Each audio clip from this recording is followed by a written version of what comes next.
আমার কাছে একটা জিনিসই আমার বুঝে আসছে, যে বেটা তোমরা যদি বাতিলের উপর থেকে নমনীয় না হতে পারো, আমি হকের উপর থেকে নমনীয় কোন দুঃখে হব? হযরত ওমরের থিওরি ছিল যে আলাইসা কাতলাহুম ফিন্নার ওয়া কাতলানা ফিল জান্নাহ।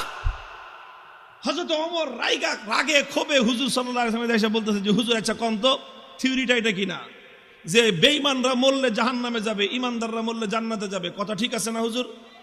হযরত ওমর যখন এই কথা কয়, হুজুর কয় তোমার কথাটা তো ঠিকই আছে, যে ওরা মরলে জাহান্নাম, আমরা মরলে জান্নাত।